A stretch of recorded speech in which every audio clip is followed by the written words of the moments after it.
Hello everyone. তো আজকে ঘরে সরস্বতী পূজা করেছিলাম। তো সরস্বতী পূজা বসে গেছে। আজকে জানো অনেক সকালে উঠতে হয়েছে সরস্বতী পুজোর জন্য। তো ভোর 4টার সময় ঘুম থেকে উঠেছি, পুরোহিত মশাই তাড়াতাড়ি আসবে করে। তো সব কিছু রেডি করেই নিয়েছি। অলমোস্ট আমার সব হয়ে গেছিলো, শুধু ফলটা কাটার বাকি ছিল। তার মধ্যে আমার পাশের বাড়ি এক বৌদি আর দিদি এসে ফল কেটে সামনে গুছিয়ে দিয়েছে। তো তখন আমি লুচি সুজি ভাজতেছিলাম, ওরা রেডি করে দিয়েছিল।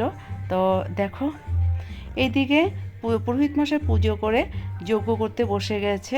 তো যজ্ঞ প্রায় আমার পুজো শেষ হয়ে গেছে। তো যজ্ঞ স্টার্ট, তারপরে অঞ্জলি হবে। তো অঞ্জলি দেওয়ার পরে তারপরে প্রসাদ বিতরণ ছিল। প্রসাদ বিতরণের ভিডিওটা করতে ভুলে গিয়েছি। তো এদিকে আজকের দিনটা খুবই ভালো গিয়েছে। সরস্বতী পুজো সব নিজেই করেছি। ভোর 4টার সময় ঘুম থেকে উঠে একই হাতে, আমার কাজের বউ আছে কিন্তু উনি তাড়াতাড়ি আসেন না, বিকাল 2টোর সময় আসছে। তো তার আগে আমার সব হয়ে গেছে। খিচুড়ি বানিয়েছিলাম, তারপরে লাবড়াও বানিয়েছিলাম। তো দেখো এদিকে আমি খিচুড়ি বসিয়ে দিয়েছি। তো খিচুড়িতে কিন্তু আমি বেশি কিছু দেইনি, তবুও সবাই প্রসাদ খেয়ে বলেছে খিচুড়ি টেস্টি হয়েছিল। তো দেখো আমার খিচুড়ি রেডি হয়ে গেছে। তো খিচুড়ি রেডি হতে হতে তখন আমি সবজি কাটতে বসে গিয়েছিলাম। এদিকে খিচুড়ি বসিয়ে আমি সবজি কেটে নিয়েছি।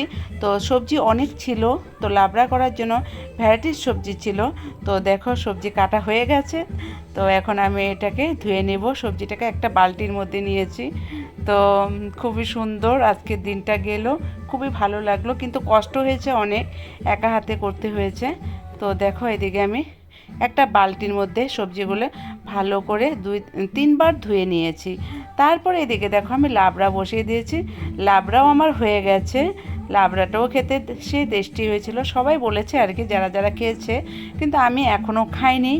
কেন, একটা জিনিস কি জানো, আমি নিজে রান্না করলে খেতে পারি না, অন্যের হাতের খাবার আমার খুবই ভালো লাগে।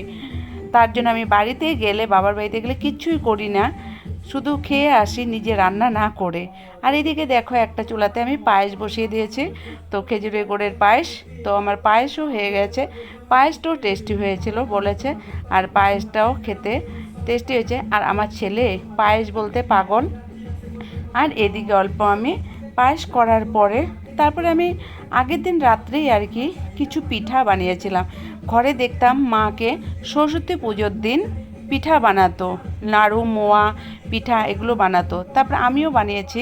এদিকে পাটিসাপটা বানিয়েছি অল্প ক্ষীর দিয়ে, ঘর থেকে আমার মা ক্ষীর দিয়েছিল। তো ঘরে বানানো ক্ষীর ছিল, ক্ষীর দিয়ে পাটিসাপটা বানিয়ে নিয়েছি। তারপরে কিছুটা আমি মালপোয়াও বানিয়ে নিয়েছি, মালপোয়া। তারপরে আমি নাড়ু আর খই, তারপর নারকেলের নাড়ু এগুলোও করে নিয়েছিলাম। এগুলো ভিডিও করতে ভুলে গিয়েছি, ওগুলো ঠাকুরের প্রসাদে দিয়েছিলাম। আর এদিকে ফুলকপি আলু ভাজা করে নিয়েছিলাম, মেয়ে লাবড়া খাবে না করে ফুলকপি আলু অল্প ভেজে নিয়েছি। আর দেখো এদিকে পিঠা ছিল। তো খুবই ভালো কাটলো আজকের দিন।